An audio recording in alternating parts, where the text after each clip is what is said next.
네, 최근에 전 세계적으로 좀 유가 급등을 비롯해서 에너지 대란으로 지금 인플레이션 압력이 계속 좀 커지고 있는 상황입니다. 결국 이 인플레이션 우려가 시장 투심을 계속해서 지난주부터 훼손을 시키고 있는 상황이고, 뭐 산업의 이 주요 원자재가 너무 올라버린 상황이라 이 시장에서도 좀 대체 에너지에 대한 관심이 지금 더욱 높아지고 있는 그런 상황입니다. 그래서 오늘 좀 다뤄볼 내용은 바로 이 원전 관련주입니다. 사실 오늘 원전 관련주들 이렇게 대부분의 종목들의 상승이 두드러지게 좀 나타난 이유에는 바로 이 소식이 기폭제가 된 게 맞습니다.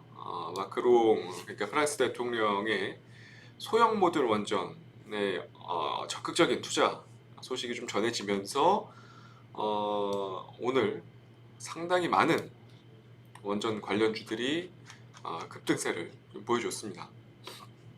하지만 지금 국제 유가가 아까도 보셨듯이 어제 장중에 82달러까지 좀 육박을 하면서 에너지난이 심각해지고 있는 그런 상황이다 보니까 결국 이 에너지 대란의 대안으로 향후에는 다시 또 원자력 발전이 또 다른 대안이 되지 않을까 하는 그런 기대감도 충분히 오늘 시세에 좀 반영이 되고 있지 않나 개인적으로 좀 생각을 합니다. 지금 뭐 프랑스와 유럽 그리고 유럽 10개국 그리고 16명의 경제 에너지 장관들이 원자력 발전의 필요성을 강조하는 이 공동기고문을 유럽 신문에 좀 게재했다고 합니다. 결국 프랑스 마크롱 대통령이 어제 이런 부분들에 대해서 또 소형 모듈 원자로 투자를 좀 본격화하겠다고 선언을 하면서 직접 발표를 하면서 또 이슈화가 된 거고요. 그만큼 또 유럽의 원전 관심은 지금 엄청나게 좀 풍부한 상황이고요. 국내에서도 사실 정책적으로 탈원전을 계속해서 좀 주문을 그동안 현 정부 내에서 주문을 해왔지만 글쎄요, 결국 신재생 에너지가 아직 자리 잡지 못하고 한계점을 계속해서 좀 드러내면서 지난해 이 원전 발전량 가동률이 사상 최고치를 좀 기록을 했다고 합니다. 뭐 물론 기후 변화 요인도 있겠지만 실제로 이 뉴스 한번 보시면 아시겠지만 국회의장, 그러니까 지금 현재 박병석 국회의장이 원전 세일즈에 대한 부분을 계속해서 또 어필하고 있는, 해외에 나가서 어필을 하고 있는 그런 상황입니다. 이제 현 정부 임기가 정말 얼마 남지 않은 그런 상황이기 때문에 이 원전에 대한 논란은 앞으로도 조금 더 심화될 가능성이 조금 더 높지 않을까 개인적으로 좀 생각을 하고 있고요. 그래서 오늘 좀 세 가지 종목을 준비를 해왔습니다. 가장 개인 투자자분들이 많이 접근하시고 관심을 가지는 종목으로 준비를 해왔고요. 첫 번째 종목은 바로 원전 관련주의 상징적인 종목이죠. 두산중공업입니다. 사실 지난 5월과 6월 대시세 분출 이후에 오랜 기간 조정을 좀 거치면서 오늘 드디어 좀 대량 거래가 수반되었고 장대 항공까지 좀 나오기는 했는데 아직까지는 추세를 완벽하게 돌리지는 못한 그런 상황입니다. 사실 두산중공업이 이 상반기 이때 이 상반기 시기 때 시세가 나왔던 시기 때 대규모 원전 수주도 있었고요. 한미 정상회담에서 정책적인 호재까지 좀 같이 받다 보니까 좀 단기간에 과도한 상승을 보인 거는 분명히 맞습니다. 이 시기 때. 그리고 구조조정 이후 또 실적을 보면 이때 나왔던 상승률이 그렇게 또 과도했다고 보이지만은 않는 것 같습니다. 이미 상반기 실적, 그러니까 2021년 상반기 실적 보시면 아시겠지만 엄청난 실적이 나오고 있고요.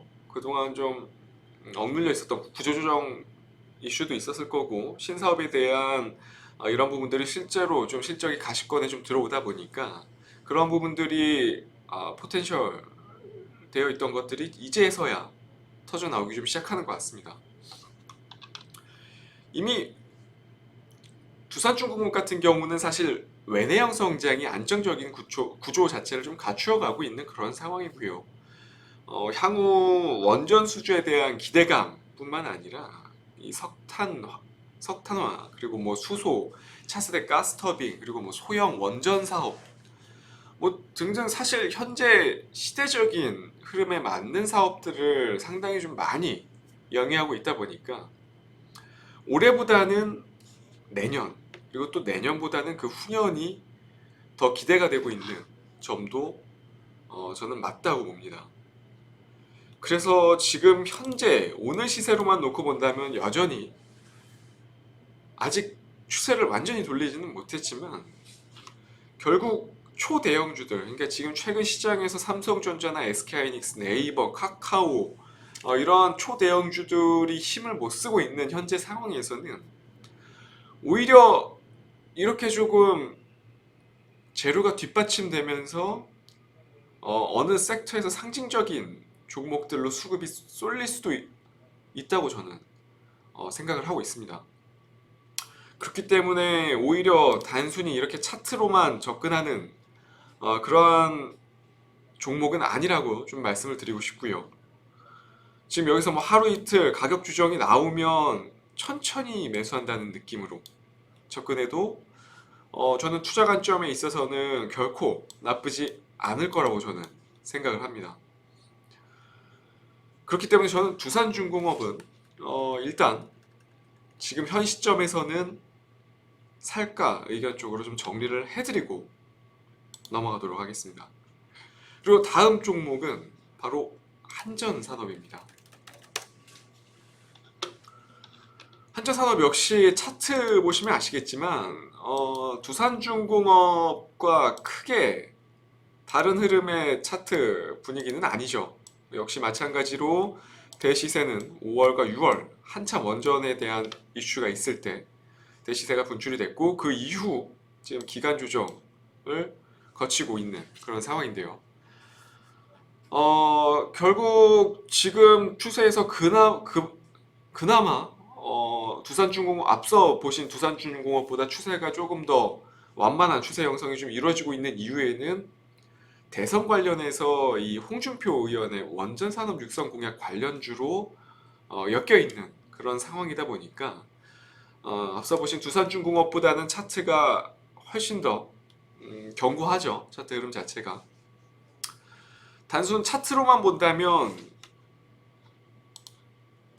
이번 상승 파동에서 고점을 조금 낮추었습니다. 전형적인 거래량까지 좀 감소가 좀 이루어지고 있고요. 그렇다 보니까 지금 계단식 하락 패턴이 나올 수 있는 전형적인 차트 패턴의 그림인데 이런 식으로 흐를 수 있는 단순히 차트만 봤을 때는 그럴 수 있습니다. 하지만 이러한 빅사이클 산업들 그리고 정치적 재료들이 들어있는 종목들은 사실 개인적으로 차트가 주는 의미가 크게 없다고 봅니다.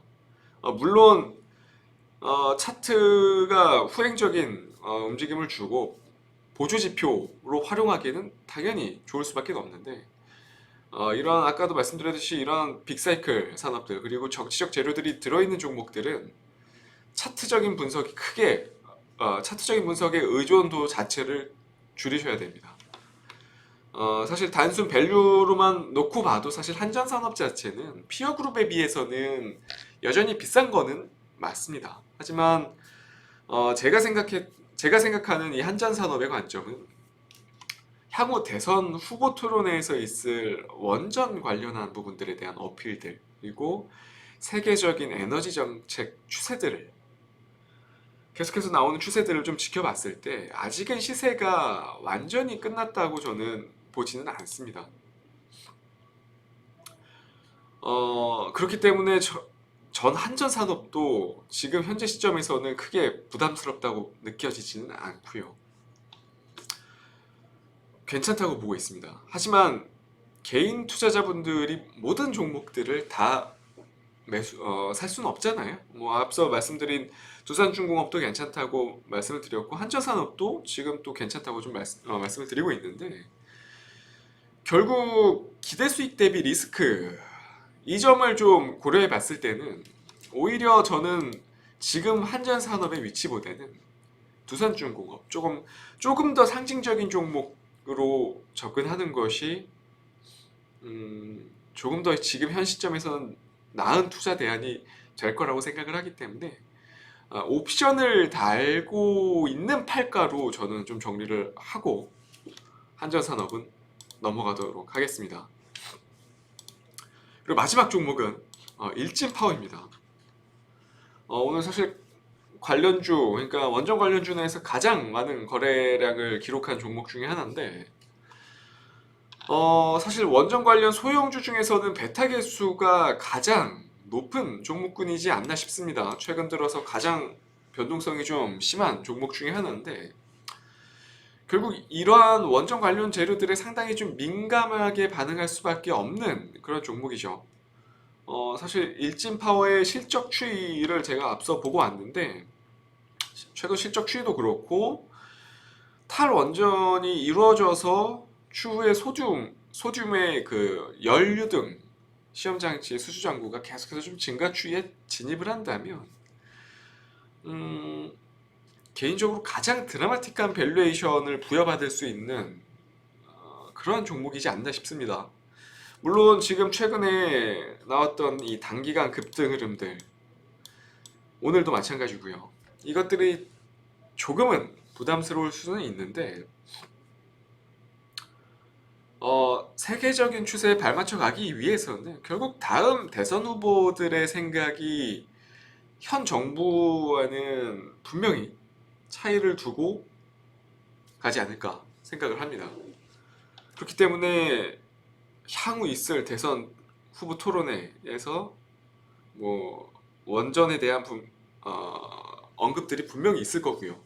그 외에도 뭐 수소 등 여러 최근 이번 정부에서 완성하지 못한 것들, 또는 이번 정부에서 과오를 남긴 것들에 대해서는 분명히 어필을 하고 향후의 개선에 대한 그런 부분들을 어필을 할 거라고 저는 보여지기 때문에, 원전 관련주들 자체는 정책적으로도 내년 대선 전까지 충분히 가능성이 있다고 저는 보는 관점입니다. 그렇기 때문에 저는 일진파워도 결과론적으로는 살까이지만, 한 가지 좀 짚고 넘어가고 싶은 게, 이 종목은 특정 주포가 컨트롤을 하는 종목이다 보니까, 글쎄요, 정말 전문적인 트레이더 경력이 오래되신 분들이 아니라면 사실 수익을 내기가 쉬운 그런 패턴의 흐름은 보여주지 않을 것 같습니다.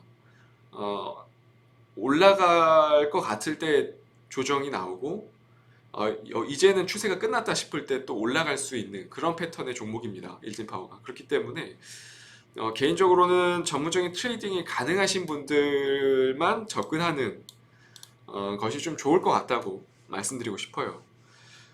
결국 세 종목, 앞서 말씀드린 이 두산중공업, 한전산업, 그리고 일진파워까지 이 세 종목 중에서 저는 두산중공업이 지금 현 시점에서는 개인 투자자분들이 트레이딩하기에는 가장 좀 수월한 종목이 되지 않을까 싶습니다. 그렇기 때문에 이러한 부분들 꼭 참고하셔서 대응 임해 주시고요. 오늘은 좀 이렇게 원전 쪽 정리를 해 드리고요. 사실 오늘 지수 반등이 나오기는 했는데, 여전히 대외 불확실성들이 좀 많이 산재해 있는 상황이다 보니까 시장 자체가 호재보다는 악재에 조금 더 민감하게 반응하는 그런 상황입니다. 그렇기 때문에 그런 시기니만큼 조금은 조심스러운 시장 대응을 해 주시고요. 저는 또 다음 이 시간에 좋은 정보 가지고 또 찾아뵙도록 하겠습니다. 시청해 주셔서 감사합니다.